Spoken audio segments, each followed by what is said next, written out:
अनुच्छेद 28 क्या बताता है? भागवत, गीता, पुराण, चाहे बौद्ध की चर्चा हो, चाहे हिंदू की चर्चा हो, चाहे मुस्लिम की चर्चा हो, सभी ये जो धर्म है, इन धर्मों में सभी का समान अधिकार है जाने का। कोई चाहे डालिए, ठीक, कि अनुच्छेद उसने जैसे देवी देवता पैदा कर देते हैं बना करके, उसने अनुच्छेद जो 30 है 30 का ए पैदा कर दिया। अनुच्छेद 30 का ए पैदा कर दिया। क्या? 30 ए, जबकि 30 ए है ही नहीं कहीं पे। नमस्कार साथियों, फिर से एक बार स्वागत है आपका अपने YouTube channel Rohit educational channel. तो आज हम बात करेंगे अनुच्छेद 26 से लेकर के अनुच्छेद 30 तक की, क्योंकि अनुच्छेद 25 तक तो हमने बता दिए। अब हम बात करेंगे इसके आगे अनुच्छेदों के बारे में। आज हम ज्यादा आप लोगों को घुमाएंगे फिराएंगे नहीं, मेन पॉइंट बताएंगे और बहुत ही आसान भाषा में बताएंगे ताकि समझ में सब लोगों की आ जाए, ठीक है। तो देखिए अनुच्छेद 26 क्या कहता है। देखिए अनुच्छेद 26 ये क्या कहता है, तो हम इसके बारे में सबसे पहले जानें। अनुच्छेद 26 क्या कहता है? ये कहता है कि जो धार्मिक कार्य किए जाते हैं, धार्मिक कार्य करने में जो धार्मिक कार्य किए जाते हैं,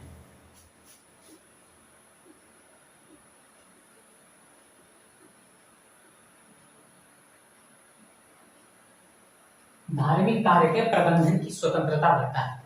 कौन?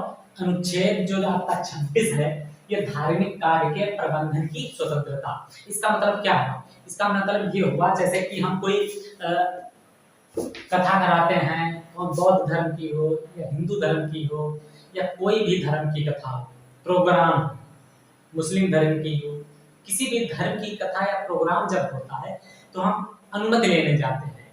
तो वो अनुमति देता है तो किस अनुच्छेद के तहत देता है? अनुच्छेद 26 के तहत देता है। अनुच्छेद 26 क्या बताता है कि तुम किसी भी धर्म, किसी भी धर्म के जो प्रोग्राम होते हैं, जो प्रबंधन का कार्य होता है, तुम कर सकते हो। ये अनुच्छेद 26 कहता है। इतना ही मेन पॉइंट देखते हैं। मेन पॉइंट तो सभी हैं, लेकिन सबको जो पता होनी चाहिए, सबको जो समझना चाहिए, वही हम बताएंगे। अब अनुच्छेद 27 क्या कहता है?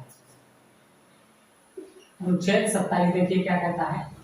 तो आपका कम समय लेंगे, ज्यादा समय नहीं लेंगे। अनुच्छेद 27 क्या कहता है? अनुच्छेद 27 कहता है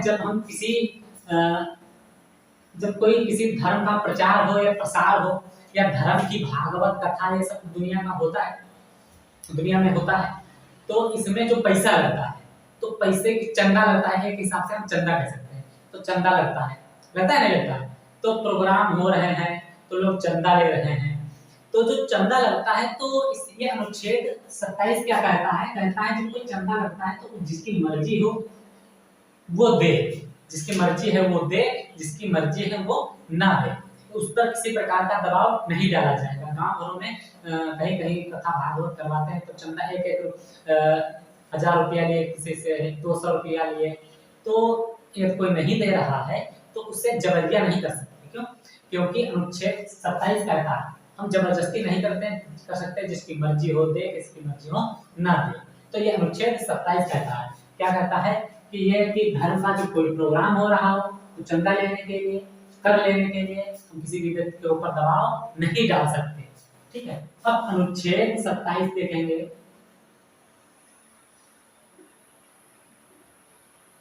अनुच्छेद 27 क्या बताता है? अब हम अनुच्छेद 28 देखेंगे। अनुच्छेद 28 क्या बताता है? ये क्या बताता है अनुच्छेद? धार्मिक जो प्रोग्राम हो रहे हैं, ऐसे धार्मिक प्रोग्राम हो रहे हैं, तो उनमें जो लोग उपस्थित होते हैं तो उनकी वो अपनी स्वतंत्रता है। जो कोई नहीं उपस्थित होता है तो वो उनकी अपनी स्वतंत्रता है। तो इसमें बताया जा रहा है कि जब कोई धार्मिक प्रोग्राम हो या फिर धार्मिक कोई चीज हो, स्थल हो, तो वहां पर किसी को जबरिया लाया नहीं जा सकता। जिसकी मर्जी हो आएगा, जिसकी मर्जी हो नहीं आएगा। एक तो ये पॉइंट हो गया। दूसरा मेन पॉइंट क्या है वो समझिए। अनुच्छेद 28 क्या कहता है समझ लीजिए। अनुच्छेद 28 कहता है जैसे किसी स्कूल है जो सरकार की, केंद्र की तरफ से या राज्य की तरफ से है, कॉलेज है, स्कूल है, तो उसमें किसी भी प्रकार का हम जो धार्मिक शिक्षा है हम नहीं बच्चों को दे सकते। क्यों? क्योंकि ये अनुच्छेद 28 कहता है कोई कॉलेज है, स्कूल है, कोई भी है, उसमें धार्मिक शिक्षा न दी जाए। ये अनुच्छेद 28 कहता है। कौन वाले कॉलेज? जो राज्य सरकार या केंद्र सरकार की तरफ से जो होते हैं वो, और यहाँ तक कि प्राइवेट में भी व्यवस्था है कि जो धार्मिक कार्य है, धार्मिक स्थल है, उसमें ये शिक्षा न दी जाए।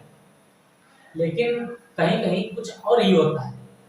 आज इसके बाद हम बात करेंगे अनुच्छेद 29 की। देखिए अनुच्छेद 28 केवल मेन पॉइंट हम बता रहे हैं, ठीक है। एक बहुत विस्तार पूर्वक समझना है तो स्ट्रीम में लाना पड़ेगा, स्ट्रीम करना पड़ेगा, तो इसलिए जो मेन पॉइंट है वही हम बताएंगे। और अनुच्छेद इसके बाद में 29 क्या बताता है? अनुच्छेद 29 क्या बताता है, समझिए बड़ी ध्यान से। अनुच्छेद 29 ये बताता है कि जो अल्पसंख्यक वर्ग है, अल्पसंख्यक वर्ग में कौन कौन सी चीजें आती हैं, कौन कौन से लोग आते हैं। इसमें देखिए हिंदू, मुस्लिम, सिख, ईसाई जैसे धर्म के लोग आते हैं। तो इसमें बताया गया है कि जो अल्पसंख्यक वर्ग है, तो अल्पसंख्यक वर्ग जो है ये जो स्कूलों की, कॉलेजों की स्थापना कर सकता है, और जो राज्य के द्वारा, ठीक है, सरकार के द्वारा जो धनराशि स्थापना करने में, उसमें इनके साथ किसी भी प्रकार का भेदभाव नहीं किया जाएगा। ये अनुच्छेद 29 कहता है। अब अनुच्छेद 30 क्या बताता है, इसके बारे में हम बता देते हैं। पहले अनुच्छेद 30 यह बताता है कि जो अल्पसंख्यक वर्ग, कैसा वर्ग?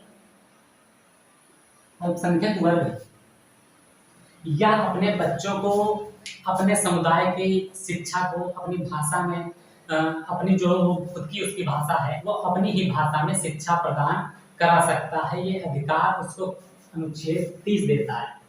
कौन देता है? अनुच्छेद 30 देता है। अनुच्छेद 29 बता दिए हैं। अनुच्छेद 30 क्या बताता है? कहता है कि कोई अल्पसंख्यक वर्ग में कोई व्यक्ति है तो उसको हिंदी जैसे मान के चलिए आती है, तो वो इंग्लिश में नहीं सिखाना चाहता, उर्दू में नहीं सिखाना चाहता, तो हिंदी में अपना सिखावे।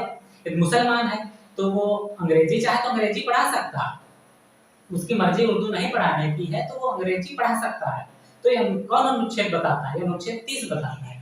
लोगों ने, कुछ बेईमानों ने, बेईमान कहे वा उसको मूर्ख कहे, कुछ आप लोग दिमाग लगा लेना कि एक व्यक्ति ने टिप्पणी किया था और फेसबुक पे पोस्ट डाली हुई थी कि अनुच्छेद, उसने जैसे देवी देवता पैदा कर देते हैं बना करके, उसने अनुच्छेद ही से पैदा कर दिया बना करके अनुच्छेद। देखिए संविधान के अंदर क्या बदल, या बेवकूफ थोड़ी बैठे हुए हैं, उसने पैदा कर दिया। तो अनुच्छेद 30 में क्या बता दिया? उसने कहा कि जो हमारा संविधान है, संविधान का अनुच्छेद 30 है, ये अनुच्छेद 30 जो है ये क्या बताता है कि भगवत गीता है तो ये दुनिया का हौसला है, तो इस पे संविधान प्रतिबंध लगाता है। जबकि कुरान पे है, जैसे मुस्लिम वाले धर्म, इस पे प्रतिबंध नहीं लगाता है।